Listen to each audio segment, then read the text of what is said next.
Ladies and gentlemen, this is Internet Personality Vangelus, and in space, no one can hear you scream. But on the internet, they can all hear you scream! HLJ sent me a space capsule with the Revoltech Sci-Fi alien inside, and I'm gonna review it for you. This is part of a newer Revoltech subline called Revoltech Sci-Fi. This is the alien from the original Alien movie, or the Xenomorph, if you will.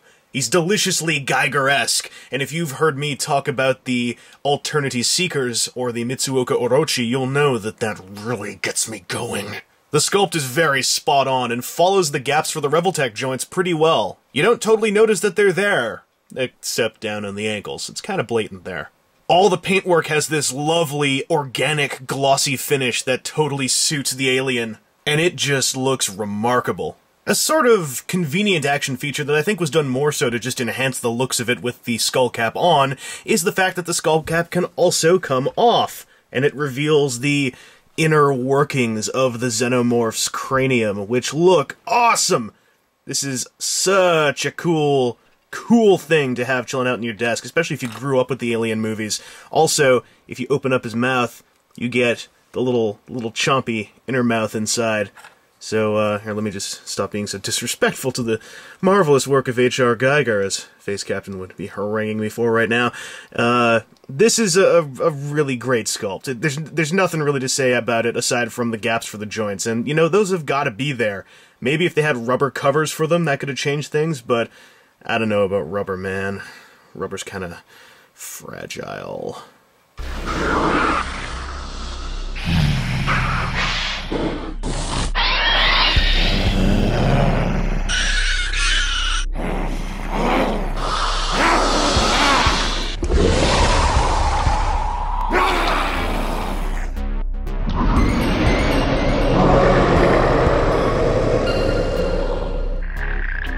The alien's got decent poseability with lots of Revoltech joints.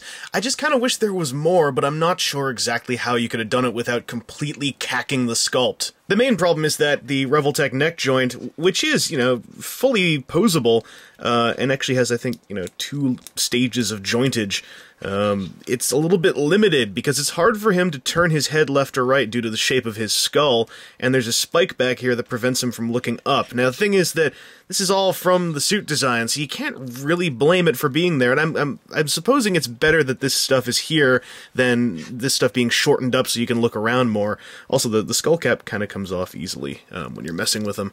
Aside from that, he's got full-on shoulders, a single Revoltech elbow, these smaller Figma-like joints in his wrists. He doesn't have any spare hands, but because he's made of Revoltech joints, you can, you know, dismember your alien to commit some lovely Alien vs. Predator style disrespectings of the Geiger design, or so you can swap parts of this alien around with other Revoltech toys, like Woody. He's also got multiple joints in his torso. These are actually really cool because they let him curl up like this. The only problem with them is, again, due to all the stuff on his back, you can't have him arch his back this direction. Although I'm not really sure if the suit could even do that, so again, we're hitting limitations of the design, which I can't really complain about, just sort of wish there was more jointage there. The hips, though, are a bit of a problem, because they're a single Revoltech joint. They work kind of like the Iron Man 2 toy hips, where they only move on one axis that can be rotated, and that would be okay, but again, due to the suit design, there's all this stuff here, which kind of comes up and has a lip that forms around the Revoltech joint, so it's tricky getting this guy's legs into a few positions.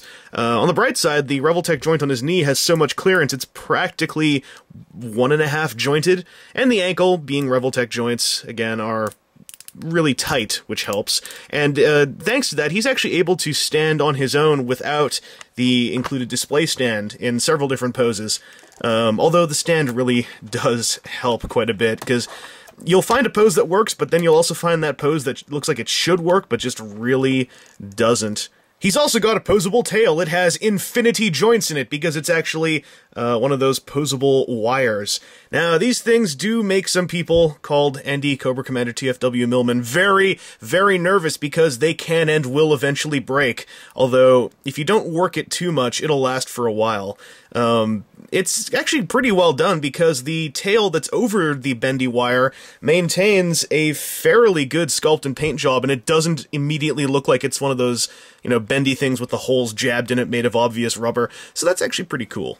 Aside from the display stand, the alien also comes with another magic Revoltech orange box that contains nothing. It's got the Revoltech coin inside and this fun little name tag that says Alien. Arian, 1979, Yori.